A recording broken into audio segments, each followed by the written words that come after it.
You've just got your Win.io platform and you are ready to set up your first program, or you're already at the Win.io platform, you are already started programs, you just want to create a new one. How to do this? To do so, it's very simple. You will click on the administrator side on the button Create a Program right here. You will arrive at a guide. You have a choice. Either you're an expert, in this case you can skip the guide and set up your program more precisely, or you can follow our guide and follow the important steps to the construction of your program. By clicking on Continue, you will first be asked to give a name to your program. Next, we will ask you to choose the main and additional language of your program, the main language being the language on which your entire program will be designed. You also ask to define the objective of your program.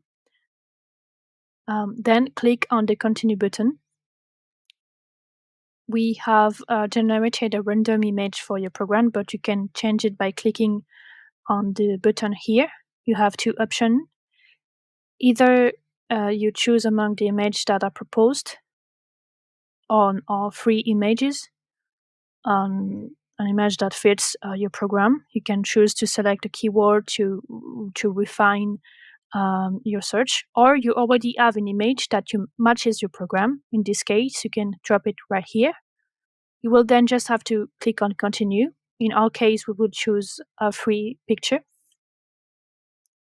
I click on Continue. I arrive on the steps of my program. The steps constituted in a course will define what is to be asked to the candidates, the application file finally.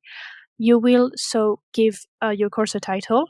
In our case, we'll simply call it application file, and you will define the steps that goes into it by clicking on Add Steps. You go to each time for each steps, give a name, select the nature of the step.